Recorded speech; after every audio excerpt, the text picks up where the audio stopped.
Good morning, everybody.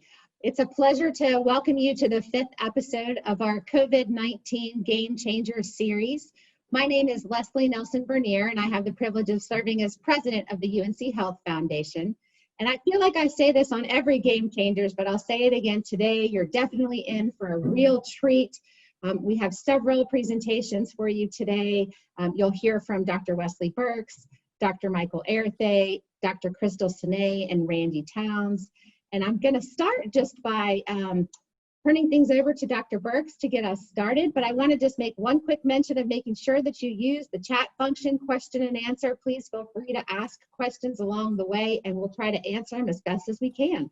Dr. Burks, I'll turn it over to you. So thank you, Leslie, and thank you all for taking the time to join us today. I'm excited to be back with you and really excited to be joined by three outstanding colleagues, Crystal Cené, Michael Herce, and Randi Towns. These are, as you'll come to see in the next few minutes, three incredible individuals who are helping and shaping how we can promote and make sure that we have health equity across the state of North Carolina. But before they get started, I want to update you just a little bit on some of the COVID statistics that we've talked about in our previous times together. So right now we have about 140 patients currently in our system hospitals. So that's all across the state. It's down from a high in the 190s that we talked about, but really is only slightly different from the last time we had this event. We have over 2,800 cumulative hospitalizations across the system, and the average age, again, is in the mid-50s. We've now done over 135,000 COVID-19 tests, and it's just under an 8% positivity rate for our system as a whole. We've had more than 2,500 discharges and 300 deaths. And again, as we talked before, that average age is in the mid-60s. But before you hear from our guests directly, I want to take a moment to thank each of them for the work that they're doing that really is so important to the health of people all across our state. Well, COVID-19 has impacted all of us in different ways. We continue to see that the underserved communities have a much higher burden than most of the rest of us during this pandemic. These three healthcare providers that you'll hear from today have committed literally their lives to creating a world where this isn't the case. One where our most vulnerable neighbors are not forced to feel the outsized impact from a public health crisis like we do now. I'm really, truly, personally grateful for the work that they're doing and am encouraged by highlighting it today and want to support them and the others that work here the best way that we can. And I'm thankful for their leadership. For each of the Game Changer events that we've had, we started the discussion with a question for our guest. And I'll start with Crystal, just to reflect a little bit personally how you're doing now in this 6th month of the pandemic. Crystal? Thank you, Dr. Burks. It has been a whirlwind, to say the least. But I must say, when I really think back over the past 6 months and everything that's happened, there are a mix of emotions. Certainly just incredibly sad and troubled by the number of people and families who have suffered. And all of those numbers and thousands of people that we hear about, that's a life and that's a family and that's a story. So that's been incredibly hard. But I have also appreciated the fact that I am growing in this season and really taking this as an opportunity to just be content in whatever state and season I find myself in. So I am trying to really capitalize on the blessings that have come through this pandemic in terms of being able to really slow down the pace a little bit and connect with family and friends in new and different ways. So overall, I'm blessed. Thank you for asking. Yeah, Crystal and I have talked, and I'm just thankful for her sharing those thoughts and just how much it has deeply affected her and her family. So Randi, just a few reflections that you might have. Yes, so thanks, Dr. Burks. I think similar to Crystal, I have a lot of mixed emotions about the last 6 months. I'll say early on in the pandemic, my father actually had COVID. So very early on, it was a very emotional, he was one of the first cases and he lives in Texas. So being far away and having to talk to him on the phone. He had to go to the hospital by himself. His wife was told to sit outside. He knows not a lot about healthcare. So before starting the mobile testing project, I had personally dealt with how different healthcare had been and what it really felt like to be dealing with a close family member who had COVID, which really brought a lot of passion for the mobile project when it came about. So then changing from a family member to now a deliverer of healthcare services and being on the front lines of people who are really afraid, it was extremely empowering to be able to offer them help when they really needed it, but also I just felt really helpless most times because they needed a lot of needs. So now later in the pandemic, where not as many people are coming to get testing, a lot of people are now afraid about their children have to go to school or their children have to go to daycare, or they now are being asked to go back to work, and trying to help them figure out what to do now. But I'm not a medical professional. I'm an administrative assistant. So a lot of it is normally just listening and providing just a friend to listen, I think. So it's been an interesting journey. I'm very appreciative for the opportunity. But yeah, COVID it's been an interesting 6 months. So thank you, Randy. So Michael. So thanks for sharing that, Randy and Dr. Cené. And I would say that I feel similar mixed emotions. So in February and March, I was in Zambia, and I was working with colleagues there in the Ministry of Health to kind of formulate national guidelines for the COVID-19 response. And we all had a wealth of previous experience with infectious diseases, battling things like HIV and TB. And we struggled with how we would respond at a national scale, imagine worst case scenario when we had so few resources. And then in the middle of March, I returned to the US, imagining that things could be better because we had more resources, and ultimately just feeling sad and frustrated and devastated by just the human toll that the epidemic took in the US, and how challenging it was to mobilize a similar response that I felt like we could do in Zambia because we had political will and imagination.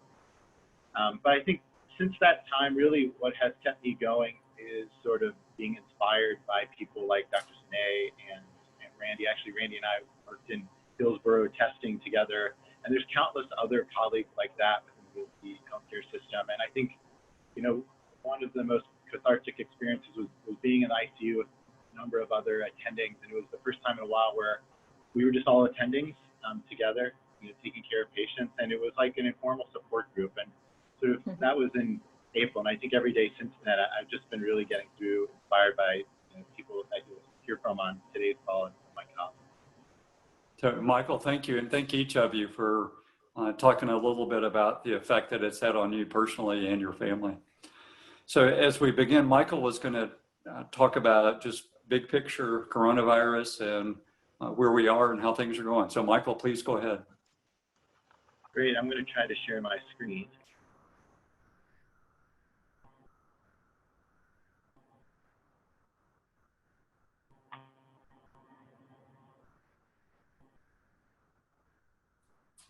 Can you all see my slides? Great. Yes. So really, I'm going to try to provide a high-level overview of where we are with the epidemic, focusing mostly on where we are in the United States and in North Carolina, and really set the stage for the fabulous talks that will come from Randi Towns and Dr. Cené. So first, just an overview of where we are globally with epidemiology, and this comes from the Johns Hopkins Center. But unfortunately, in the last 3 months, we've seen the cumulative number of cases more than quadruple globally, and we're now fast approaching 35 million cases worldwide. In addition, we're fast approaching really a grim milestone of 1 million deaths globally. Unfortunately, the U.S. continues to lead all countries in total cumulative cases and deaths, and we surpassed 200,000 deaths in the United States earlier, or actually last week. And you can see sort of the global distribution of cases, mostly affecting the global north and increasingly South Asia. But one thing I did want to, there we go. One thing I did want to highlight about the U.S. epidemic is just the profound health inequities that we are seeing with the disproportionate disease burden among people of color and indigenous people. So this is a figure that's from NPR that shows sort of a categorization of the share of the population broken down by race, ethnicity, as well as the share of deaths and share of cases. And as you can see from the middle bars for Black Americans and Hispanic Americans, Black Americans continue to become infected and die from COVID-19 at rates that are more than 1.5 times their share of the population. Similarly, for Hispanic and Latinx persons, they face a disproportionate rate of infection in 45 states of the District of Columbia. And this disproportionate disease burden also affects Native Americans and Alaskan natives for places where data are available. So I think, as Dr. Cené mentioned earlier, it's hard to wrap our minds around such a high caseload because really behind them we get desensitized that there are families and social and psychosocial implications of this that are just devastating. In North Carolina, we've not been spared from global and national trends. As of September 28th, there have been a total of more than 208,000 lab confirmed cases. And you can see from this map, which is in the top left-hand corner, the per capita cases in North Carolina. So you can see in sort of the counties south and east of Chapel Hill, we've been seeing a disproportionate burden of cases. And these are communities that really UNC Healthcare and some of my colleagues have been responding materially to by providing outreach, COVID-19 testing, and other health services, working with the North Carolina Department of Health and Human Services. And unfortunately, of all the cases reported in North Carolina, 23% have been among African Americans and 34% among individuals who report being of Hispanic ethnicity. So this also reflects the same national trends in disproportionate disease burden among persons of color. Since the start of the pandemic in North Carolina, 3,400 people have died, and this is featured in the graph to your bottom right from the North Carolina Department of Health and Human Services. And African Americans have been particularly disproportionately burdened. They account for 30% of all statewide. I think one thing that has changed since March for sure, and definitely you can feel it on our clinical services and inpatient COVID service, is that I think we're starting to galvanize around sort of a understanding that's more nuanced of the pathophysiology of COVID-19 and how we can respond with treatment. So this figure sort of illustrates that there are roughly 3 stages of disease that reflect varying disease severity. As most of you know from previous talks about, of those patients who have symptomatic disease, about 80% experience mild disease, 15% severe disease, and 5% critical disease. And this appears to reflect the continuum of viral replication and a host inflammatory response that sort of progress with time. So early in the course of illness, in stage 1, we see mostly mild symptoms, mostly high level viral loads and viral replication, and patients present with fever, dry cough, or some mild constitutional symptoms. But over time, as the host immune response starts to pick up, we see more local inflammation in the lung and the airway, causing shortness of breath and low oxygen levels in blood. We see that manifest in chest X-ray images, including on CAT scan and plain X-ray, and laboratory abnormalities. And during that stage, we've found that we can treat patients with remdesivir. That's the appropriate time to sort of offer that therapy, and we can reduce the duration of severity of symptoms by about 3 days. And we see, although it bears confirmation in larger studies, perhaps a trend towards decreased mortality. As we get further along in the disease course, we get into an area where patients present with critical disease. They may be in shock, they may have hyperinflammation, and so this is when the host immune response is really out of control. And there's been a demonstrated role for a corticosteroid, which dampens that response sort of globally, called dexamethasone. So really our treatment algorithms, which have been led by the Division of Infectious Diseases, colleagues from critical care and hospital medicine, have focused on oxygen, dexamethasone, and remdesivir matching to the different stages of illness. And with that, we've really seen some positive results in the hospital. UNC has really been at the forefront of developing new therapeutics to kind of complement what we know, which is the 3 drugs that I mentioned, and have been at the front lines of examining new therapies called monoclonal antibodies. And really, monoclonal antibodies are just engineered versions of the same virus-fighting antibodies in the body that help block the virus and help block entry of the virus through the ACE2 receptor on the surface of cells lining the respiratory tract. So the monoclonal antibodies, as we're starting to think more about applying them as intervention, have application, we think, both for prevention and treatment, and that's what makes it really exciting. So if we can block viral entry, we can use monoclonal antibodies potentially as pre-exposure prophylaxis for people who are at risk of SARS-CoV-2 infection, as post-exposure prophylaxis for people known to have been exposed to the virus, as preemptive treatment for patients who have confirmed early infection but maybe have minimal or no symptoms, for treatment both in early and late disease when individuals may have fever or have complications. So we're studying at UNC the application of monoclonal antibodies really across the spectrum for prevention and treatment, and this is work being led by Mike Cohen. We also have been real leaders in the application and understanding of convalescent plasma for fighting COVID-19. So as you all know, plasma is really the liquid non-cellular component of blood, and it can be collected from patients who have recovered from COVID-19 and can be used to sort of supply antibodies to individuals who are now suffering from the disease to help block the virus. So in a way, it's like transferring immunity to a new patient. So we've been using convalescent plasma both at UNC and across the United States. There have been more than 80,000 patients who have received this treatment.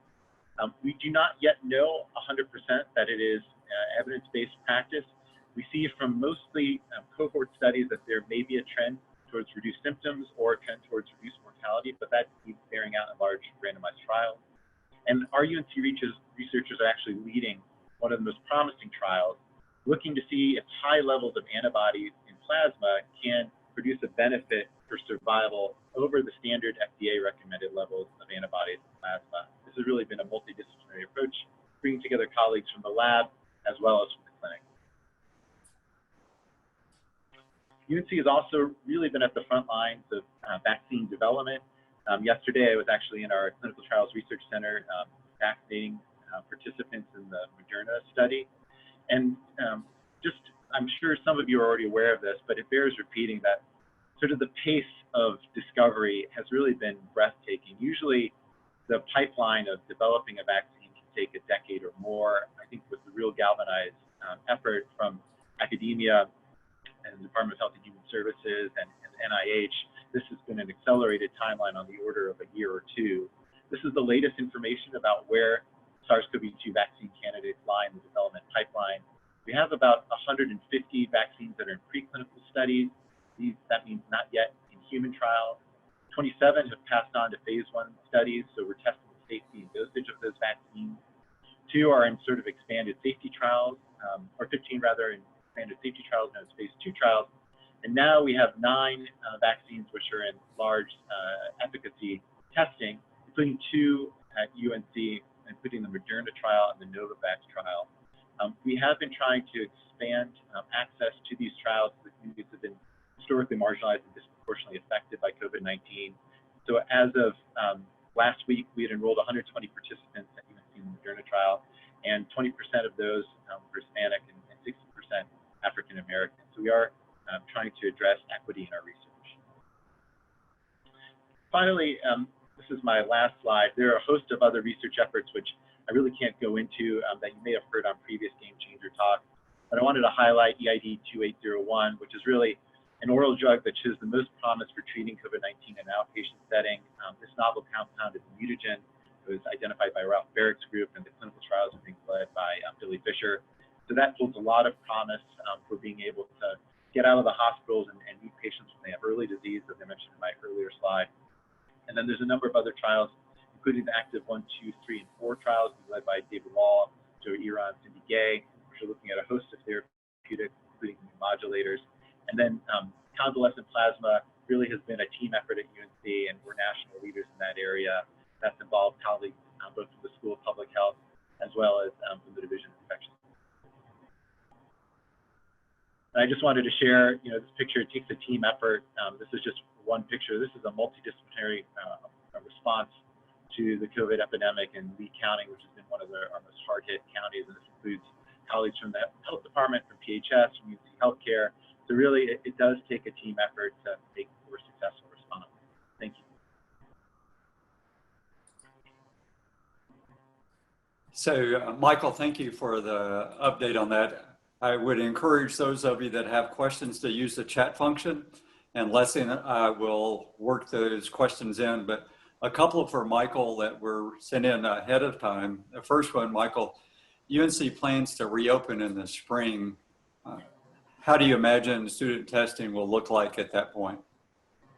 Thank you, Dr. Burks. I think that's a challenging question, and it really brings together a host of colleagues. So there's an entire testing committee that works with the university that brings expertise from our School of Medicine and the Division of Infectious Disease to kind of bear on this. And I think what we are envisioning is really driven by some modeling data from Raquel Walensky out of Mass General, which suggests that if we can increase the frequency of testing and use some of the new saliva-based testing and offer testing at regular intervals as frequently as 2 to 3 times a week or more, that we may allow individuals, including students, to test and isolate in their dorm rooms. I think we would have to make a strategy to reduce the total number of students that are allowed back to campus and cohort them, which has been done successfully in some other areas. And then we need to provide support to our students so they can quarantine safely in place in their own dorms, like we would for members of the community. And that would include providing food packages or food delivery for those individuals, and making sure that we mobilize the students themselves to kind of spread the word about the importance of doing this. So there are testing committee meetings actually this week, and hopefully there will be a plan moving forward in the coming weeks. Okay. So, Michael, another question that people ask not infrequently is, as we age, then the outcome is really different in the older group of individuals. I say that lightly because I kind of get in that group a little bit. But if you can, for us, just kind of parse out what are the comorbid factors that play in that? Is there one major one? It's a multiplicity of them that really contribute to the increased mortality and morbidity as we get older? Yeah, so probably the best study that's looked at this was published in Nature last month, and it took advantage of the robust data in the UK's National Health Service. So there were about 17 million different outpatient visits and records reviewed, including about 117,000 who were hospitalized. And really what emerged clearly there are the following comorbidities were driving severe COVID-19 disease and mortality. And those were age. So age was actually the largest independent risk factor for severity and death. And it appears that accelerates over the age of 60. So it fits very much with the admission profile that we've seen at UNC Healthcare. Obesity, hypertension, chronic liver disease, and then some chronic hematologic and oncologic diseases. So recent solid tumors or liquid tumors like lymphoma. So in each of those appear to be acting independently, and sort of the interplay of those is very complex. But from what we can glean, it seems there's upregulation of the receptor that allows the virus to enter, and also abnormalities in the host immune response. So sometimes it just sort of lets the virus get too far out of the gate with replication, and then by the time the body responds, because of those comorbidities, the response, particularly in obesity, we're starting to see is really dysregulated and causes sort of systemic illness, including complications which include fluid on the lung or small clots in the peripheral vessels, which cause a lot of the morbidity and mortality we're seeing in the hospital. Okay. One of the questions that's come up, Michael, on the chat function is related to what you just talked about. And the question is about the binding of the COVID-19 to the ACE2 receptor in the lung and fat cells and impact on that for obese subjects. So just a little bit more about where you were going just now. Yeah, I think part of this may be both I think it's really kind of the downstream signaling in the immune response in individuals who are obese. And there's actually, I can share a nice article in Science from last week that kind of breaks this down, and our understanding is changing, but it looks like some of the chemicals that orchestrate the immune response, these cytokines, are not regulated properly in individuals who have chronic obesity. And some of the immune cells, the T cells that sort of are the conductors of the orchestra, they sort of operate in a disordered fashion, so they're not making a symphony. Instead, they're getting different parts of the orchestra to play at the wrong time. So I think what we need to do is think about sort of some of the therapeutics that sort of can work irrespective of individuals' comorbidities, and that's why monoclonal antibodies will promise, because they prevent binding. And then we're starting to see some work that's focusing on these anti-inflammatory drugs that are really targeted, so not just using a shotgun approach like dexamethasone, but that apply more nuanced understanding of pathophysiology of COVID to knock out a few of these dysregulated aspects of the immune response. Okay. So then one last question for now, Michael, and we'll come back to some of the others. One of the panelists is asking about the rapid testing. You talked about the saliva-based, but talk about, in addition to saliva, the other types of rapid testing that people might read about and why it can get confusing when rapid testing means something really different for each type, and then the results are really different. That's a great question. So the FDA has issued emergency use authorization for 2 different antigen tests. And so these are tests that are more easily deployable at the point of care and hold promise in that they can be done more easily in primary care clinics and offer a rapid result reporting, so they can be reported in about an hour. The problem with them, though, is they sacrifice sensitivity. And in public health settings, they may have an application, and we're starting to see this more as we do outreach testing, especially among individuals who are minimally symptomatic. But as a diagnostic test, if you're symptomatic or really sick from COVID-19, you want a PCR-based test that looks for the viral particles in the nasopharyngeal and in the airway. So those are the tests that we've seen mostly in our clinics and hospitals, because they really give us the tried and true answer whether someone has COVID-19 infection. Okay, good. Thank you, Michael, and thank you for a really good update. And we'll come back to some of the other questions in a few minutes. I want to ask Crystal to talk just a little bit about the research that she's been doing here really for over a decade and a half, and then her new role in the healthcare system. So Crystal, thank you for being with us today. Sure. Thank you, Dr. Burks. So yeah, I've been at UNC since 2008. And since I left my residency at Yale in Connecticut, after residency, I did a fellowship at Johns Hopkins. And there has been health services research, and got my MPH in cardiovascular epidemiology. So a lot of what I've been doing since I started has been health disparities research. I particularly focus on understanding the sort of social determinants of cardiovascular health and thinking about strategies to improve and to reduce disparities by race, ethnicity, and socioeconomic status. But one of the areas that I really focus on a lot and I'm passionate about is patient and family engagement and thinking about strategies to improve the care of adults with chronic illnesses, particularly by involving their family members in care. So I think of myself as sort of a sociologist in a physician's body. So I'm often thinking about social context, and most of my research is addressing social contextual factors that influence health. So I research social isolation as a risk factor and a strong determinant of health. And it's interesting, I was doing that work many years before COVID, and now it's come sharply into focus with social distancing. And I feel like every day I'm seeing articles on social isolation and its impact on health. So that's a lot of the work that I do. One of the large studies that I'm leading right now is a randomized trial in 8 primary care practices in North Carolina through UNC Physicians Network. And I'm looking at implementation of really a different approach to clinical decision making for older adults with multiple chronic conditions.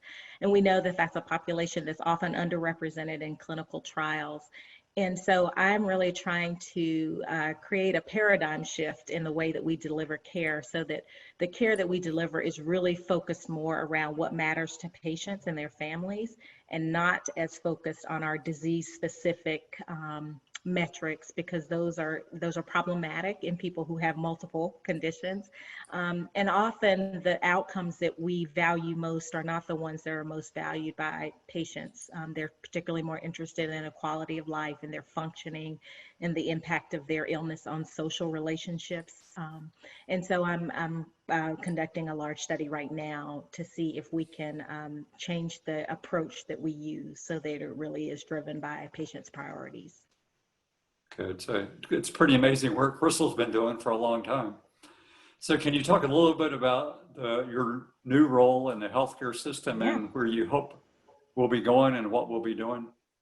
Yes, so this is really exciting. Another one of those unexpected blessings of COVID as we kind of deal with these twin pandemics of COVID-19 and I think racism and the increased emphasis on sort of the structural inequities that impact our, health and well-being of all of us actually. Dr. Burks and the large team in the health system created this new role. And so I'm grateful that they invited me to lead this effort as the Executive Director for Health Equity.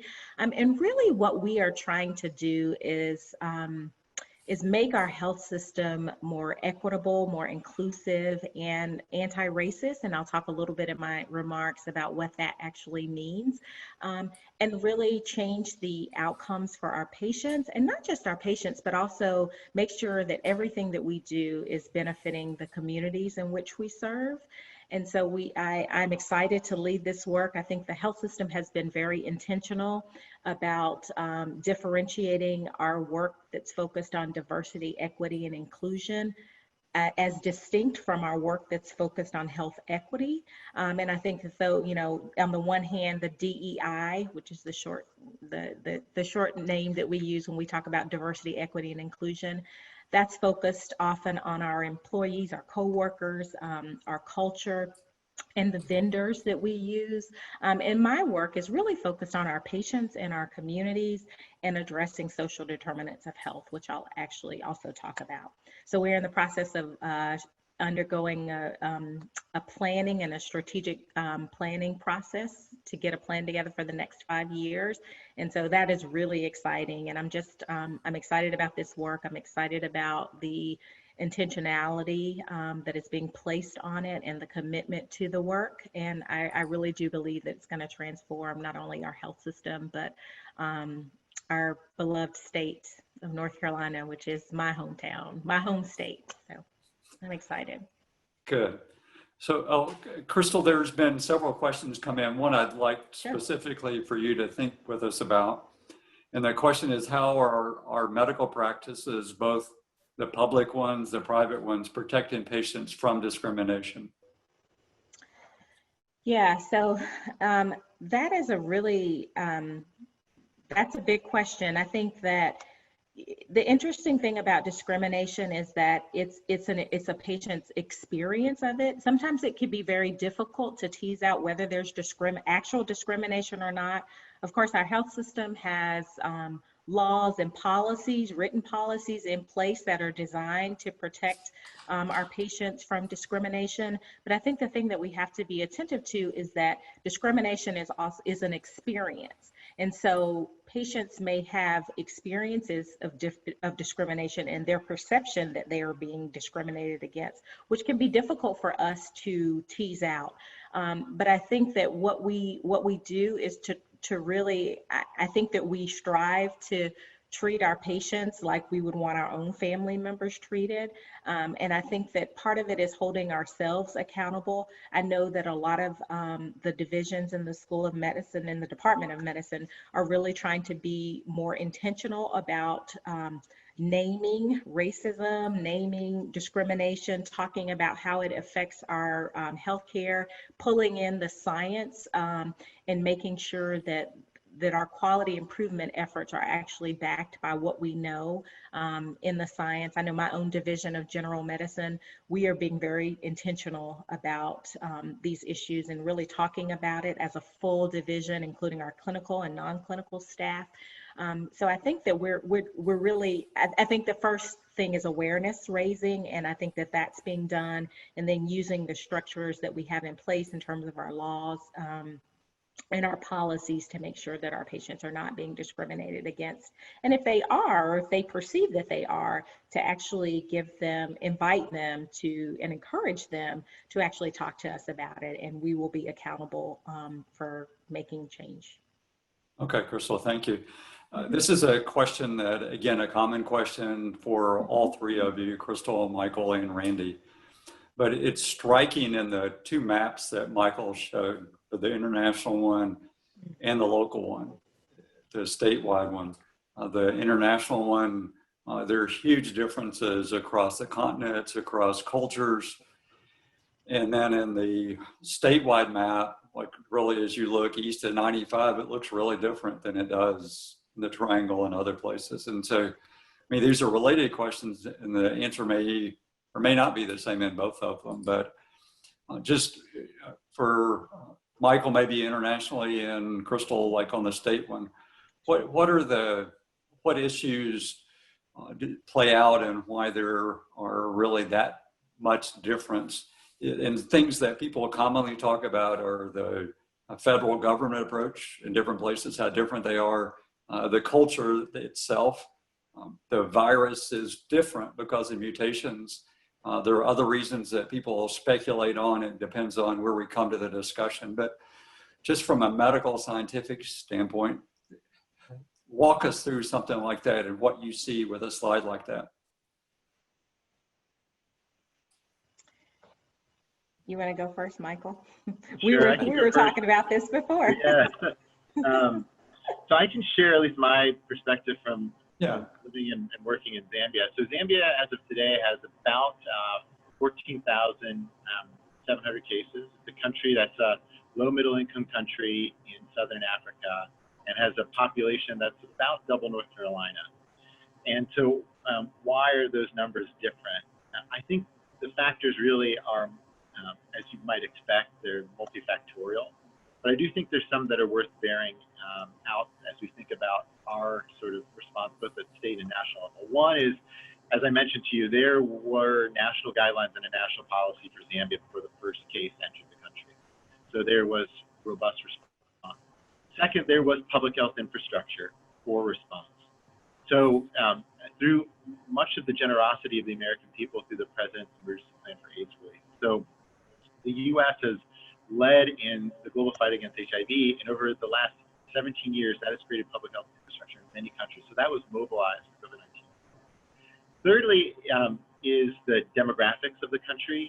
So many places have younger populations or have populations without the same chronic diseases that we see in the U.S. And fourth, I think, has to do with some of the social determinants and structural determinants that Dr. Cené was talking about.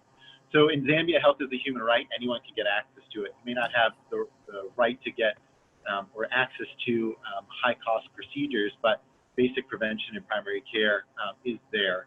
And two is there's no legacy of racism in Zambia.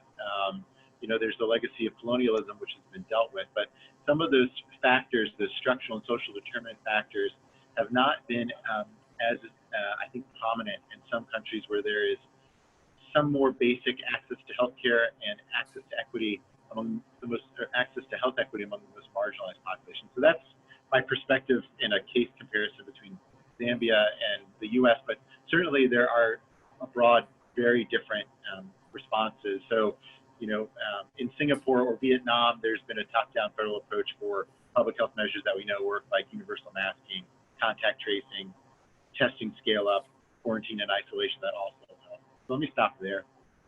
Okay, thank you, Michael. Crystal, additional thoughts? Yeah, I was going to say, I think Michael touched on a lot of what I think what we see, why we see some of the disparities in North Carolina, but I'll point out a couple of them. I mean, I think that certainly when we look at differences in North Carolina by sort of regions of the state, the resources that are available to folks is very different, and that includes healthcare, their own personal resources in terms of their income and the number of people who are sort of in poverty or the working poor. I mean, I think that's very different than the Triangle area, and so, you know, access to care and high quality care, including testing, has been very different. I also think that, you know, there is certainly, some of the social features, some of the social factors, for example, with the Latinx population in terms of living in multi-generational housing, for example. So if you have multiple generations living in the same house, their risk, if one person acquires the COVID-19, it's more likely that it's going to spread. We have more of those individuals who are living in poverty, who are not having the privilege to be able to social distance, having to go out and still look for jobs, even during the midst of the pandemic. So I do think it's a lot of the social determinants of health that are big drivers, and the ability to access care. I think certainly earlier on, we saw a lot of misconceptions in terms of COVID-related information. Blacks, for example, it was a common thing that, oh, well, Blacks can't get this because of the way some of the things have been handled in the media, and you know, a lot of that population felt that they were not at risk for the infection. So a lot of misinformation, I think, that certainly contributed. But I think a lot of it is social drivers, and I do some work with a colleague in Paris, looking at some of the epidemiological trends in Senegal, which is also one of the African countries. And again, we see some very stark differences in terms of how the pandemic was handled. They immediately went into lockdown and had some very effective lockdown measures. So I think that was pretty different. Some of the comorbidities, the prevalence and the distribution of comorbidities was very different for a lot of those countries than it is here. So some of the things that Michael already alluded to, I think, is why we see some of the difference across continents. Okay. Thank you, Crystal and Michael.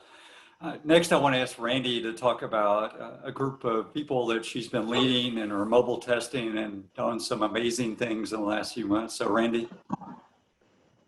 Yes, so thank you.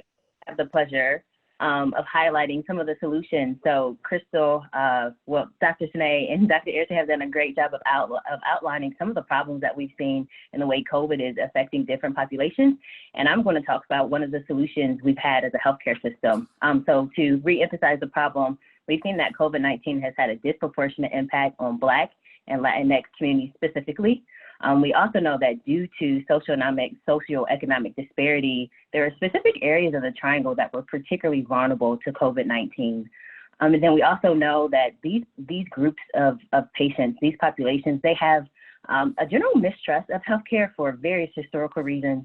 And when healthcare systems try to deploy solutions in times of crises, they're concerned that they won't be credible and that they won't be culturally appropriate. So we as a healthcare system, we were challenged to design a testing program tailored to these specific communities that address those challenges.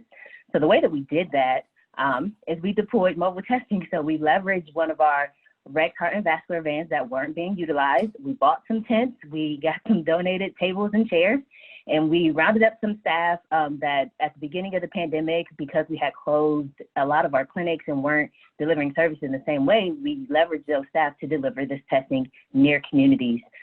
So really core aspects of our program was, one, going to the community, really trying to switch the power dynamic where generally patients come to us. They come to where the doctor is in the white coat, you come into the room and the doctor asks you what's going on with you, to us really going to their neighborhood, going to their churches, going to their community centers, and allowing them to come to us and allowing us to come to them. And we didn't have on white coats. We, of course, had on PPE, but we generally had on T-shirts and hats because it was hot outside, and tennis shoes.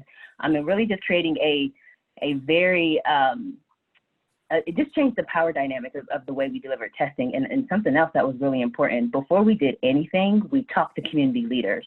So understanding that there's a history of mistrust between healthcare providers and the Black and Latinx communities, we wanted to make sure that everything we did, we understood what the community wanted, what was important to them, what did they need. When we're thinking about hours, what hours would patients be most likely to come? Did we need to do it in the morning? Did we need to do it in the evening? Were weekends something that they would be interested in? Where should we go?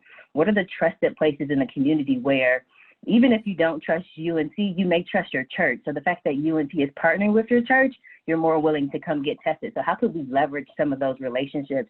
And then most importantly, promotion. As Dr. Cené alluded to, there was so much misinformation out in the public. So how could we leverage sources that were seen as credible Maybe it wasn't UNC posting something to their social media. Maybe it was the YMCA posting something. Maybe it was El Centro, which is a Hispanic advocacy organization, posting something. So how could we leverage those channels to really make sure that we were doing targeted promotion to the right populations, and also understanding that there are a lot of disparities that these patients are facing. It just wouldn't be enough to provide testing alone. So how could we do the most good and really treat the whole person? So then we're going to go to the next slide. So we launched a mobile testing service on May 7th. We focused in Southeast Raleigh, but we have gone some other places. Dr. Herce explained a little bit before that we were in Hillsborough, and we focused all of our testing in churches. We went to schools, public and charter. We went to community centers, and we also did the parking lots outside of free clinics because they serve uninsured, underinsured populations and a large point of the time, minority populations. Our target volume was 100 patients per day, and we often did testing 3 days per week. As I mentioned before, community members were a huge advocate of 3-day testing. They didn't think that people would be interested in testing on Monday, and they didn't think that people would be interested in testing on Friday. So they felt it was the best to just do right in the middle of the week. And then all of our promotion went through those community leaders and grassroots organizations. So whether it was sending it through the YMCA, sending it through our community health worker who posted to their neighborhood, neighborhood next door, or churches who then circulated it around their team. It was really important that we made sure that the promotion got to these populations specifically. We know that early in the pandemic, there were limited testing capacity. So we wanted to make sure that we were here to meet this one need. We wanted to make sure that we were targeting all of our education and promotion to that one population. So when I spoke to treating the whole patient, we offered a number of services beyond testing. So one of them, the most important in my opinion, is education. So one, how is COVID transmitted? But also going beyond that to say, how do you disinfect your house if you test positive? How do you educate your child about what COVID is? There were some amazing coloring books that explain COVID to kids, so we would hand those out. How do you, if you live in a multi-generational home and you don't have a lot of space to separate, how do you do that effectively? If your job is forcing you to come to work or you'll be fired, how can we make sure that you do that in a safe way? So really understanding that these individuals may not have the luxuries to quarantine at home, to work from home. How can we educate them on the ways to keep themselves safe as well as everyone else? We also provided access to social support resources. So in the pandemic, we've seen that food insecurity increase. We've seen that transportation needs increase. We've seen that financial assistance, those needs increase. So how could we be intermediary and provide coordination to patients who needed those? So we were aware of a lot of food drives. So if patients came to us and they needed food, that we would be able to direct them where to go. One patient story that I love to share is that there was a mother who visited our mobile testing site. She had twins who were about 6 months old, who had just tested positive, and she was extremely sick. We knew that it was she was 99% likely to have COVID. She didn't have any food at home. She did not have any formula. She did not have any Tylenol, and her babies had fevers, and she just didn't know what to do. She didn't have any money to go to the grocery store. She had an appointment with WIC, but it was a couple of days away. So we had community health workers who were there, who were able to coordinate with various community resources across the Southeast Raleigh area to make sure that by the end of the day, someone was doing a non-contact delivery to make sure that she had the food and the Tylenol and the diapers and just the basic necessities that you need as a parent to care for your children, even if they weren't sick. So we were being able to provide those social support resources was so important and something we were so glad to be able to help. And that is just one case of many cases where really being able to meet immediate needs. Additionally, we were able to provide access to virtual behavioral health support. So understanding that pandemic increased the levels of anxiety and stress for a lot of people. And we also know that in these populations, they often don't use behavioral health resources. So we were able to provide a resource that was free of charge and that they could access virtually just to talk about what was going on with them. We provided cloth face coverings for day-to-day use. Early in the pandemic, we've seen that a lot of individuals from minority communities didn't know why they needed a mask. They also didn't have the funds to buy one, and they also didn't like the style of masks that were on the market. So we had some very cool masks donated from various sources that we were able to provide, whether it had a Superman on it or it had SpongeBob on it for kids. It made the face coverings a little more acceptable to the population, so that they were willing to wear them, which we've seen as a major win. We also provided comprehensive nurse follow-up for patients who tested positive. So understanding a lot of these patients did not have primary care homes. If they were to be tested at a CVS, they would get their test result and then really be left to deal with that on their own and not know where to seek care, and not know what they needed to do if something about their symptoms changed. So we were able to enroll them in our comprehensive nurse follow-up, and if they tested positive, they were followed up for 2 weeks. So if there was a change in their symptoms, somebody was calling them every day that they could talk through it. Our nurses were trained that if the patient doesn't have insurance, where can you send them? If they needed to see a primary care provider, what are the resources in the community? Or if they needed food, how can we get them that? So that was also another great service. And then also guidance to further primary care if needed. So understanding that there are needs. Some patients came and our providers were literally wanting to care for them in that moment, wanted to diagnose them or treat their high blood pressure or their diabetes, but just understanding that they needed needs beyond that what we can meet. How can we guide them to make sure they have primary care that fit their financial status? And just to note at the bottom, all of this was possible through the UNC Health Foundation and individuals like you who gave to the COVID-19 Response Fund. We did not charge patients who were not insured.